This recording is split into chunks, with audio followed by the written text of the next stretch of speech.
We got some ground to cover tonight, so let's get right to it. Paul writing to young Timothy, so he might know how to behave himself in the church of God, which is the pillar and ground of the truth.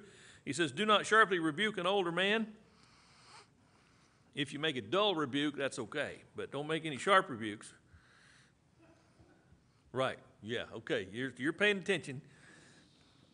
Do not sharply rebuke an older man, but rather appeal to him as a father, to the younger men as brothers, the older women as mothers, and the younger women as sisters in all purity. So what's this all about? What's the initial behavior he's talking about for Timothy? Okay, respect, but don't rebuke. That's what is in view here, the rebuke. Don't sharply rebuke an older man, but appeal to him as a father. And so I'm assuming when it says younger men, he's talking about rebukes with younger men as well, and then with the younger women and older women. Be respectful in all of your interactions with everybody, and it seems to be he's pointing that out to be especially respectful when it comes time to rebuke someone. What is a rebuke? Okay? Somebody's going in a direction they shouldn't be doing, and you're going to try to help them get back on the straight and narrow. That is a rebuke. Honor widows, he says, who are widows indeed. I thought if you were married and your husband died, you were a widow indeed. Right? He goes on to define what is or what are widows indeed. If any widow has children or grandchildren, they must first learn to practice piety in regard to their own family and to make some return to their parents, for this is acceptable in the sight of God. So if a widow has children or grandchildren, is she a widow indeed? She's not. She does not, because she's got children or grandchildren who can take care of her. She who's a widow indeed and who has been left alone has fixed her hope on God and continues in entreaties and prayers night and day. Now there's a qualification. A widow indeed behaves in this way.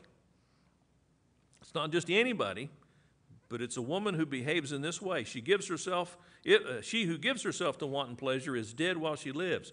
Prescribe these things. What do we normally talk about when we're talking about prescribing? Where do you get your prescriptions? From a doctor. You get them from the doctor. He authorizes them, and then you pick them up at the pharmacy. And Paul is saying, here's a prescription for how to behave with regard to widows indeed. Prescribe these things as well so that they may be above reproach. If anyone doesn't provide for his own, here's that passage. How many of us know this? We've heard this all our lives. If anybody doesn't provide for his own, what is he?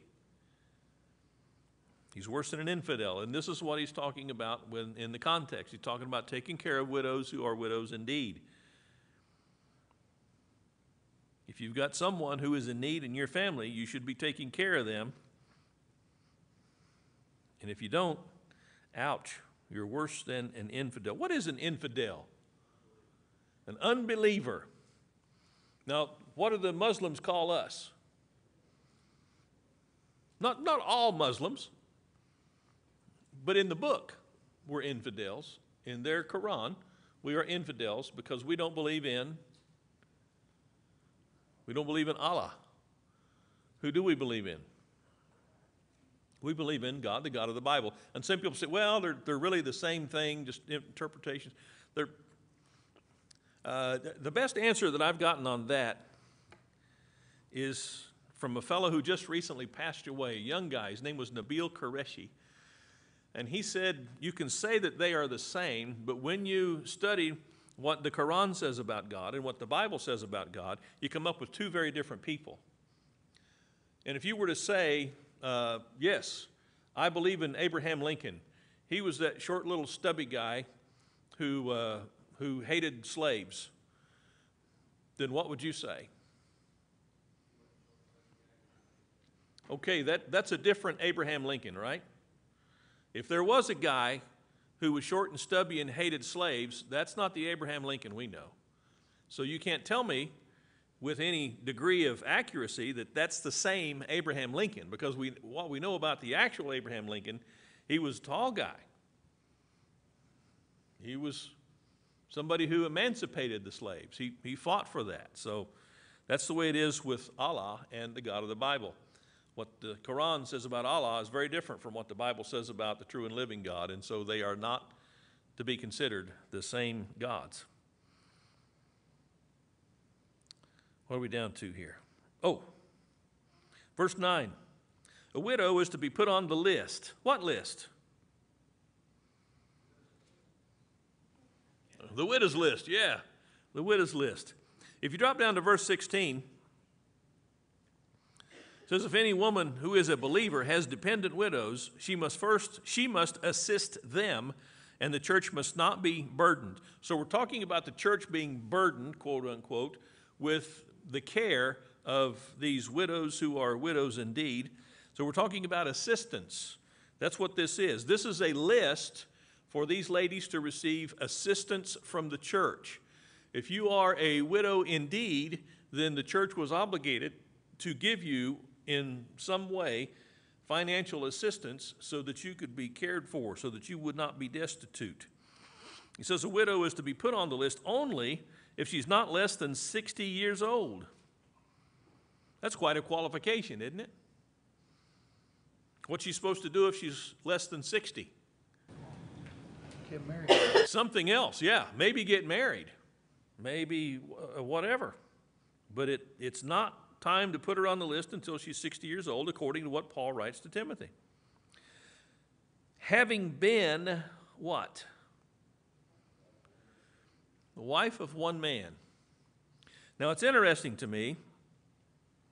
Is there any way that if she's had 3 or 4 husbands, she would now qualify as a widow indeed? No, she's had more than one husband. More than one husband? Yes. She's had husbands. And he says, don't put her on the list if she has been the wife of, not having been the wife, having been the wife of one man. This is the same construction as 1 Timothy chapter 3, verse 2, except it's reversed as far as the sex is concerned, the male or the female. In 1 Timothy 3:2, when it talks about someone who is considering being an elder, it says the husband of one wife. That's the same wording as it is here in chapter 5 and verse 9, except it's reversed with this is the wife of one husband. So that's why, since I understand this to mean if she's had more than one husband, she doesn't qualify. Now, he doesn't give a reason, but why would we think there might be some reason why that would disqualify her? She could have had kids. Okay, she said 2 husbands. Where are the children? That's one question we might ask. What else? It's difficult. Is there no inheritance whatsoever from these fellows who've passed away? In other words, it seems to me that there's some responsibility on the woman as she's going through life to marry into such kind of a situation that she might have something for the future. I don't know that that's what he's saying or not. But he is saying that she's got to be 60 years old and she can't have had more than one husband. It's interesting what these qualifications are without any commentary from Paul on why he's giving these qualifications. We're not supposed to challenge God's word. What he says, he says. Right. Exactly. Where the church gets into a lot of fault is because they start to try and justify things. Right. And I've seen that happen in the brotherhood. Well, we can't really interpret that the way it says, because that would mean this or that would mean that.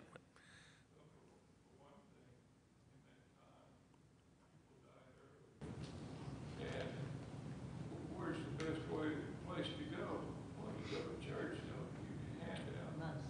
So therefore, you've got a whole bunch of ladies in church that should be working, you might say.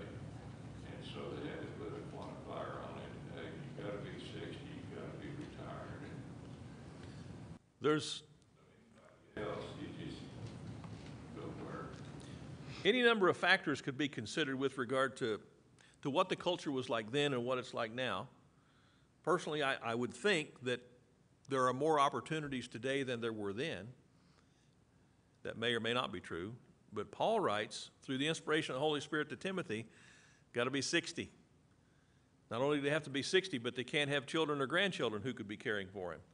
Not only do they have to be 60 and no grandchildren or children that could be caring for them, they can only have been the wife of one husband. These are some pretty stringent qualifications when you start to think about it. John? And by that, I mean in a lot of Asian cultures, grandparents, their kids and grandkids and great-kids, they all live in one house. They all live together. Everybody takes care of everybody, if you will. White people put parents in nursing homes and live on their own. They don't have the same deal. And when I was over in Europe, that's the way it was. A lot of in the Middle East especially, the families, you know, they were clans, you know, that's what they were, because there were so many generations under one roof. Could that be what they're talking about? More than one, you know, wife of one husband, because of the clans, everybody together taking care of everybody. That's the way it was then. You don't see that nowadays. Could that be part of it? Even just earlier in this century, there was much more of a sense of families taking care of family. Right. When my grandfather on my mom's side got sick in his latter days, he had emphysema. He didn't go to a hospital or a nursing home. He stayed in our back room. I call it the back room because it was the most isolated from the other bedrooms, but it was right off the living room. So he would be back there and restricted to his bed because he had emphysema, couldn't breathe, and that's where he lived his last days, in our house. And that was not a strange thing. It was not like we thought, wow, we're really doing something here because nobody else does this. No, that's what everybody pretty much did. And this was just back in the 60s. But we don't typically do that now because we have other facilities to take care of those situations, and that's not the same kind of culture we once had. Yes? My mom died in the house, and I watched my dad die in the house. It's nothing wrong with it. They both died at home, and that's where they died. Well, I think that's where I'd like to go. If not out in the woods somewhere, hanging from a tree. But all right, not your house. Well, yeah, good. I'm glad you stipulated that because. And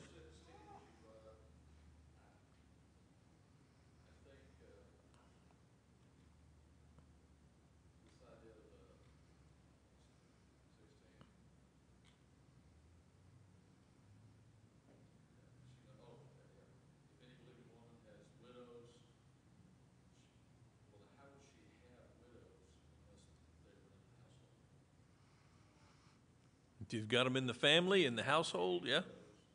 As dependent widows. If any believing woman has widows, she must assist them. Well, how in the world would she have widows? You know, and 3 or 4 generations living there, they could all be because they'd all go off to war. You know, the men and the boys of fighting age, and we'd go off to war, and you just have the young ones left. So that's how you could have multiple widows under one roof based off of culture. We don't do that so much anymore. I think it's also interesting, and it's worthy of thinking about, that in our Multiple wives, didn't they? some did. By this time, there wasn't as much polygamy as there had been practiced in more ancient days.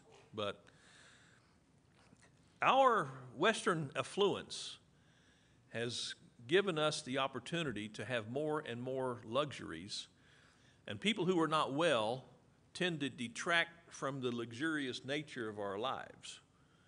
You see where I'm going with this? We like our privacy, we like our quiet time, we like our ability to be free, to go to the movies, to go to restaurants, to do things in the home.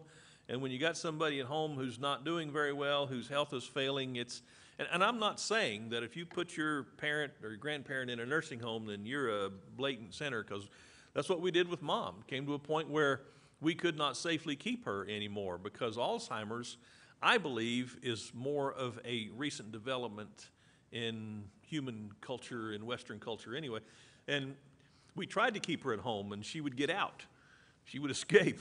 So the only answer was to put her in a facility that was prepared to do that and care for her that way. But I don't know that this was the same situation then. Bobby?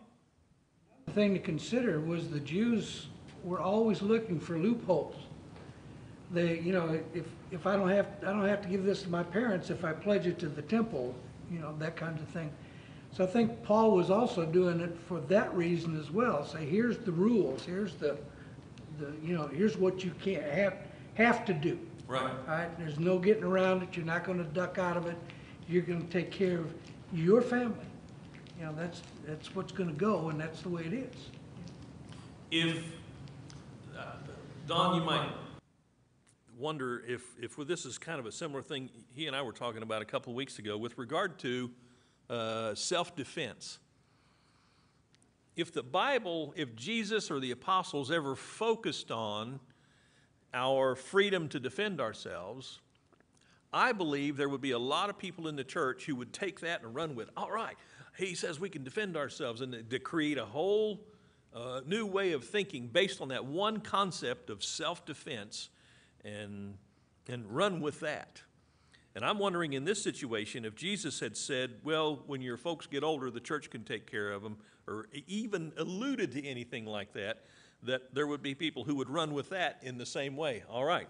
And the point that Bobby makes is extremely valid because Jesus was talking to the Pharisees about how their traditions, in their eyes, were weightier than the keeping of the commandments. What tradition in particular did Jesus bring up that they were breaking?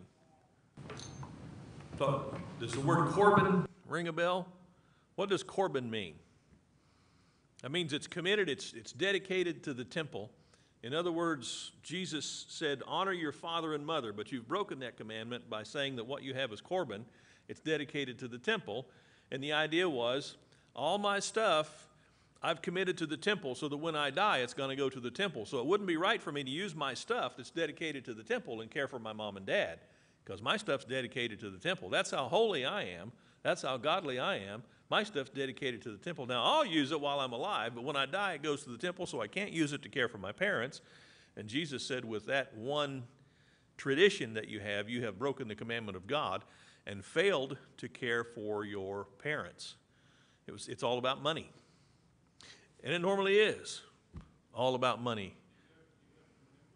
The parents had, at that time, they had complete ownership of everything the kid owned.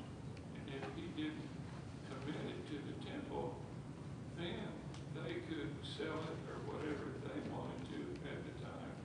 So it was an act of self-defense, even though it did hurt the parents in the long run. But the problem that Jesus was pointing out is that their hearts were wrong and they were failing to care for their parents in agreement with the commandment by embracing their tradition with much more fervency. And loopholes. Who mentioned loopholes? We can always find loopholes if we're looking for them. Does that sound like a godly practice to look for loopholes? It doesn't to me. The whole point of pursuing godliness is trying to figure out what God wants us to do and then do that with a firm resolve and a commitment rather than trying to find a way out of it. And Loopholes around tax time. really, yeah. Now you're meddling. All right. Back to verse 9, because we're not finished with these qualifications.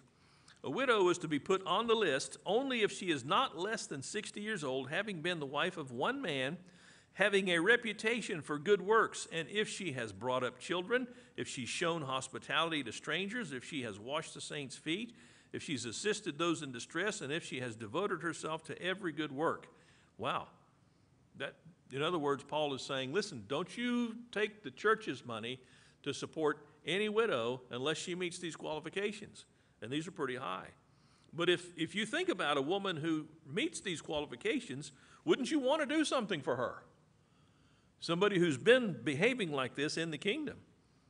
So he says in verse 11, refuse to put younger widows on the list, for when they feel sensual desires in disregard to Christ, they want to get married, thus incurring condemnation because they have set aside their previous pledge. What previous pledge?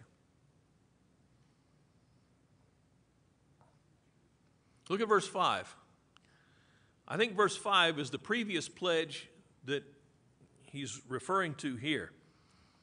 She who is a widow indeed and who is left alone, she's fixed her hope on God and continues in entreaties and prayers night and day. That's the kind of woman that qualifies as a widow indeed. But if she hasn't done that,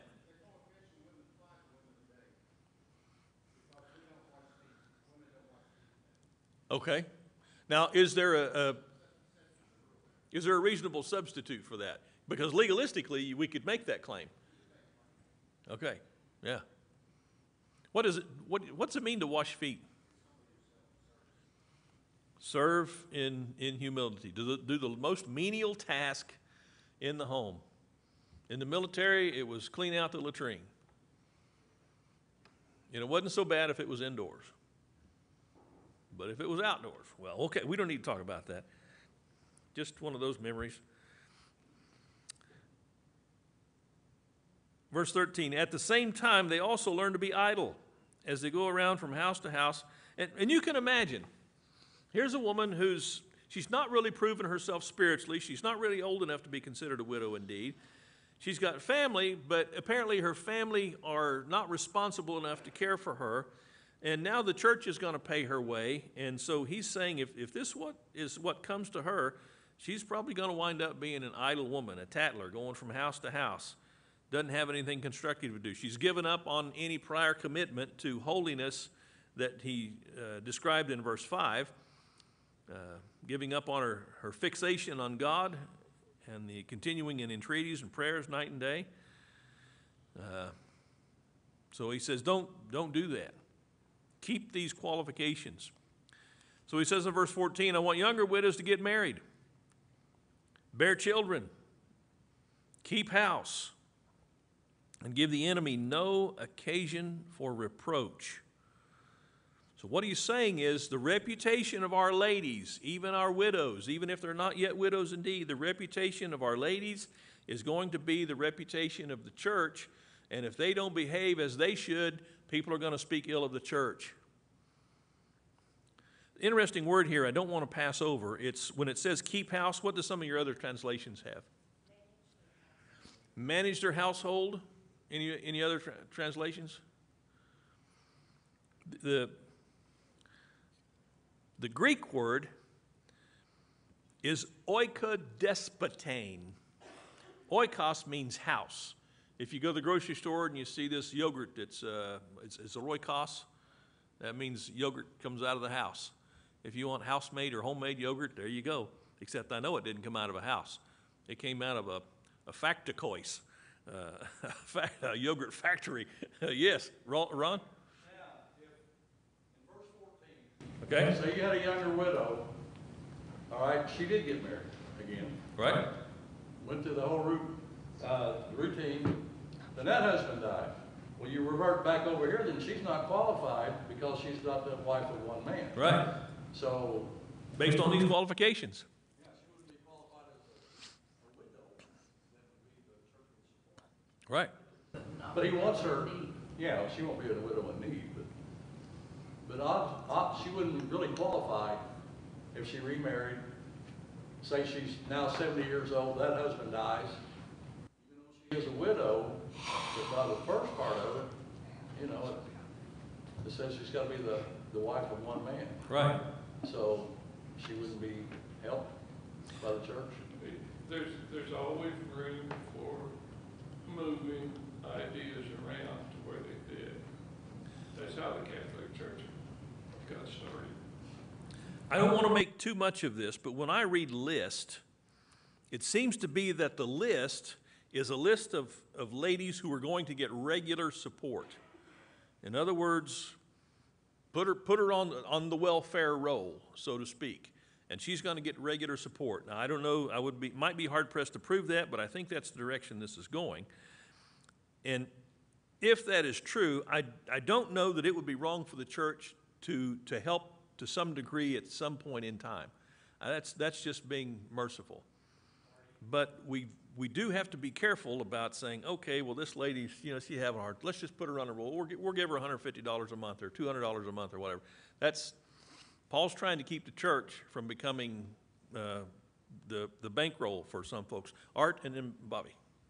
I've never seen in this where this meant that if an individual in the church, maybe the same assembly or group of believers, the same gathering, or a husband and wife, if they saw a young lady or a lady in this situation that was not a widow indeed, but they felt like if they helped her and helped her to get on her feet and possibly help her in a direction that she needed to go, that there's going to be anything wrong with that at all. Right. No. And Paul, he also wrote in Romans, when he wrote to the church in Rome, he said this, and he didn't spend a lot of time on it. He just said, here's how this was part of Sunday's sermon. Romans chapter 12, verse 11, not lagging behind in diligence, fervent in spirit, serving the Lord, rejoicing in hope, persevering in tribulation, devoted to prayer, contributing to the needs of the saints. What does that mean? That's kind of a wide open, contributing to the needs of the saints. Jesus said, give and it shall be given to you. Good measure, pressed down, shaken together. It'll be given into your lap. So we're supposed to be generous. We're supposed to help. But I believe what Paul is doing is safeguarding the church from being taken advantage of financially by people who claim, well, I'm a widow. I don't have any means of support, so the church needs to pay for me to have everything I need. And he's saying, no, what's that? How many times a week does that happen now? I'm sorry, I didn't catch you. How many times a week does that happen now? The similar thing coming to the church with stories. Oh, on a weekly basis. I mean, yeah. Now, hardly ever does somebody come and says, put me on the list to get money every week or every month, but still, it's a pretty regular occurrence. Don? Is something somebody's going to get some money every week. They're going to get something all the time. John made up a good point. We're in a different culture. I mean, typically now, even if, which is uncommon, if a wife doesn't work and her husband dies, she's getting his Social Security. Mm-hmm. And so they didn't have Social Security back then. Right. When they died, it may have been only his livelihood. She didn't work outside the house. There is zero money coming in. Right. And so they're looking at a widow indeed, maybe really needing help. And what they're saying with the other people, go to work. He's trying to keep them from being busybodies. They're good. If you start giving them money, now they don't got to work. Now they're going to start wanting pleasure. Right. And they're going to start being busybodies. That's what the whole point is. Right. Okay, if you're young enough, go to work. You're going to Yeah. figure something out. We can help you get work, but you're going to go to work. We're not just going to hand you money. I don't have my own kids' money.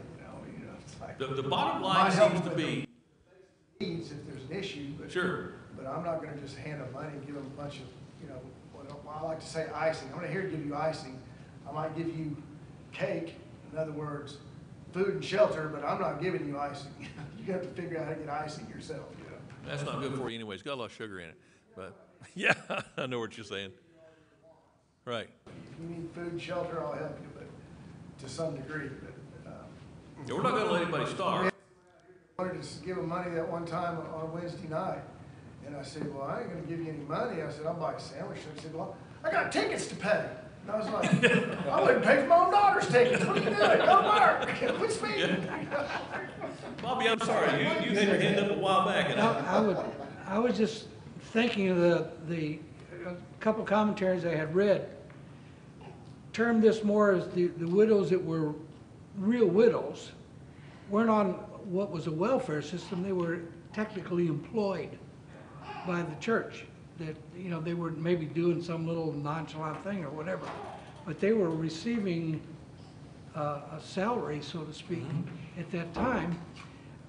The ones that were young had the opportunity still to go out and do something about it, either to work or get remarried or whatever that might have been. But he's saying, I'm not gonna put them on there and make this a welfare system. We're gonna have this, for those that really, really have to have it, get it, and those that don't really have to have it, don't. We've taken our welfare system now, and people that are capable of going out and working, won't. Right. Because why should I go work if I get it for free? And this is what he was warning against in this aspect, is setting up a welfare system, not just a support system. Right.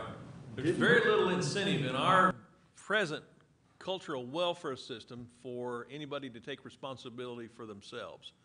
As a matter of fact, when you take responsibility for yourselves, you're more likely to lose some money than you are to get some. I remember when I got out of the service, I thought, well, somebody said, sign up for unemployment. I'm not going to do that. I'm not taking welfare. Nobody explained to me that unemployment was not welfare. So I didn't sign up for it. And I couldn't find work. Finally got a job, and I worked for a couple of weeks bagging groceries that a guy gave me the job out of pity. And then somebody talked to me about unemployment. I said, okay, I'll sign up. Well, my first unemployment check was more money than I made working all week sacking groceries. So, where would have been the incentive if I didn't want to work and have, anyway. John, you had your hand up. Some of the soldiers and stuff that were killed in the Army or in the battles and stuff, weren't they taken care of? Their widows or their families, weren't they taken care of in some instances, as opposed to somebody just dying of old age or an accident on their own? I have no idea. Oh, you mean today? Yeah. Some of the families, I thought, those that were killed in battle were taken care of. I could be mistaken. I don't remember anything or recall anything about that, but. No, I mean, Everybody, Donnie's got a question. Wait. Okay, Donnie. How do we get signed up for that thing you were talking about earlier where we get free money from you? Yeah. Some Yeah. kind of waiting list? Do you No, go widows. by looks? Widows, Donnie. Yeah, you gotta Never be a mind. widow. When you get to be a widow, come see us. Yeah, Hey, Marty. that'll be something to see. Titus. I think it's also a matter, there's a little clip note in my book, and he's saying Paul's helping protect the church's assets. The widows who've been faithful and who qualify for this list are the kind of people, the kind of ladies you still want to stay in the church because they're good, they're assets to it, and the clip notes say that you want them around to help raise and show the other ladies, the younger ladies who are coming up, how to be. So Right. I also see it as a protection of the church's assets. When you look at verse 5 and the description of her spiritual nature, a widow who has her hope fixed on God and continues in entreaties and prayers night and day, the more people in the church we have with that kind of a mentality, the better off the church is going to be. But then you drop down to the verse 13, at the same time they learn to be idle as they go about from house to house, not merely idle, but also gossips, busybodies, talking about things not proper. That's going to disrupt the church. That's going to weaken the fabric of the church and its strength. So we've got, this whole thing to me is take responsibility for yourself. And you can imagine, oh, this new thing has started. It's called the church. And these people are disciples of this guy who says, sell everything you've got and give it to the poor. So I think I'm going to tie on with them and see if they'll pay my way.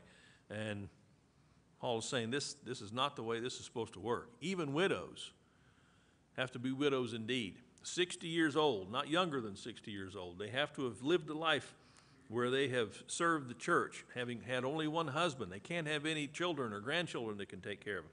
That's a lot of qualification.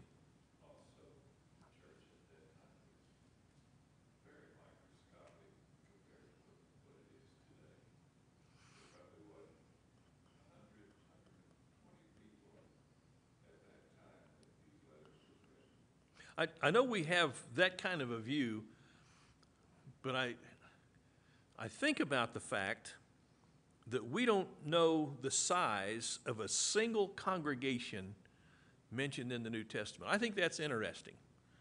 We don't know. We know that on Pentecost, how many people were baptized? 3,000. And later on, we'll see the number 5,000. But we do not know the size of any congregation mentioned in the New Testament, except, well, Revelation. I forget which congregation it was, but Jesus said through John, I know you're small. Okay, small. How small is small? If you're worshiping with Edmond and they've got 1,200 people, or you're worshiping with Memorial Road, who I think has 1,500, what are we? With 300. We're small. But most congregations are much larger or much smaller than us, number-wise. And it's interesting to me that there's nothing in the New Testament about the numbers of the saints in different congregations. Sometimes it's not what God says, it's what he leaves out. That's very interesting.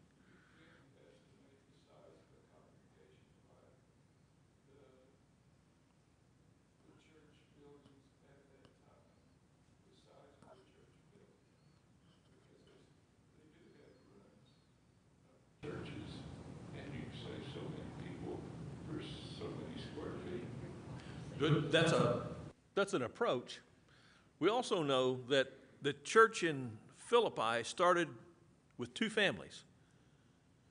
Lydia's family, her household, and the jailer's family, his household. How large were their households? We have no idea. But when Paul writes back to the church at Philippi, he says, "Greetings to the church at Philippi that has bishops and deacons." How many members does the church have to have before it's going to have men qualified to serve as bishops and deacons?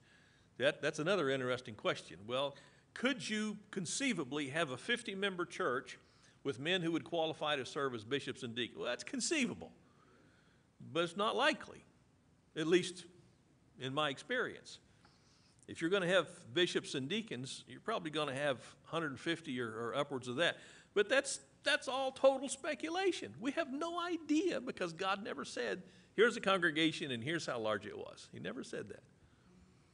Some people say, well, though, maybe think that another aspect of this is that God realized that there would be people take advantage of the church.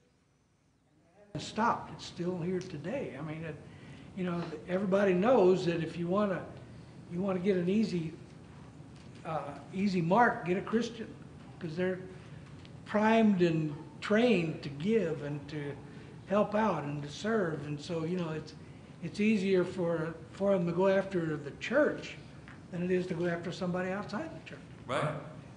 It's true. Marty? Yes. Doesn't it say where there's two or three assembled in his name that he's there?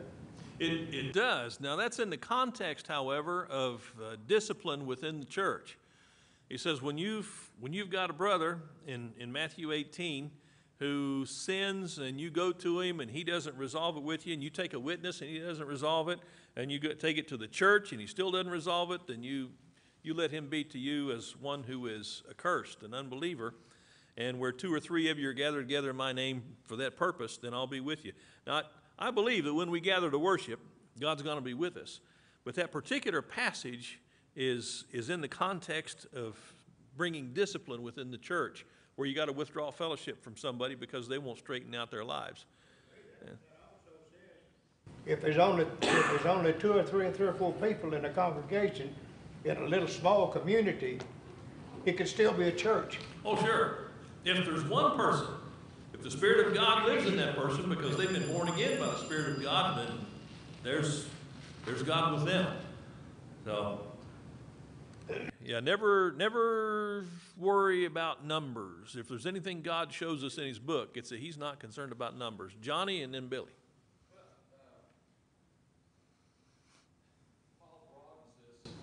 And you did too, I think, but in Thessalonians, 2 Thessalonians, what is it, 2, verses 10, he's with the Thessalonians and he talks about the subject and he includes, and he's not just talking about widows, okay?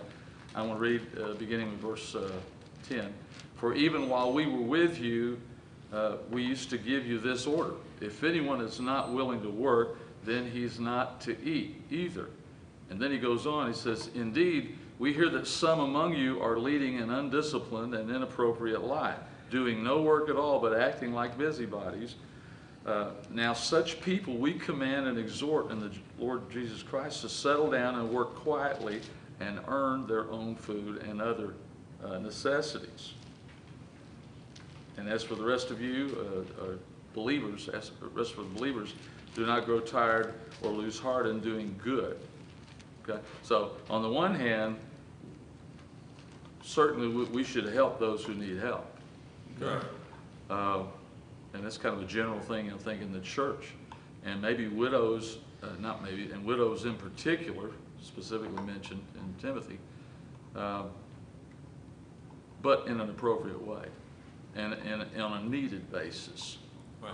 You know, when someone, it interests me that we've had people come here, and we've recently had someone here that has been here several times and accepted, I know, aid from different families and that sort of thing. But when she was approached about possibly getting a job, she was not interested in that. Right. I know that personally, as a fact. And if they don't want to work, that's pretty plain. Exactly. If they're not willing to work, then why should we use the church's resources we can give food to help anybody, them? well, not to somebody who doesn't work. So, and it's interesting too, just as you were talking about this, realize spiritually, God does not expect us to earn our forgiveness. We don't earn that. We can't earn that. He gives it to us. That's grace. And he gives it to us based on our faith. But when it comes to rent money, eating money, work, you make your own way in this world. You earn the money that you need to sustain yourself and make a livelihood for yourself and your family. He even wrote to those who were thieves, he said, let him that stole steal no more, but let him work with his hands that he might have what? That he might have to give to others. So there's this aspect of giving to others, and we're supposed to work hard enough as we can to make enough, not just for ourselves, but even to give to others who are in need. Billy, you had your hand up, and all right. The size of church. I remember when I was in the military in Utah, southwest of Salt Lake City, 2 elderly women. Okay. We lived 40 miles away. Requested somebody to come up and do service. So the men in the congregation drove that 40 miles every Sunday. Go up there and do service for 2 women out in the desert out there in Utah. Very faithful. Yeah. They didn't have a whole lot to give, but they loved the singing. They loved being together with other Christians. And if it was just me and the other guy went out there was 4 of us. You know, or if it was just me and then there's 2, 3 of us. So we need to look around and not take for granted what we've got here. This is pretty good. And it's not just us, but how far do we have to go to find another congregation? Not very far. Not very far. Anybody else ever preside in a congregation where you were the only man? Did everything. All right. That happened to me. I think it was Steamboat Springs. It's the strangest thing, because as soon as you finish whatever you're doing in leadership, your tendency is to sit down so the next guy can do whatever he's going to do next. But when you're the only man, you finish, and then, oh, okay, now I go do this, and then, oh, now I go do this. But we got through it, and like you said, the ladies that were there appreciated very much being able to meet and worship. Well, our time is gone. Has there been 2 bells? Yeah. Our time is past gone. There's 3. I can take a hint.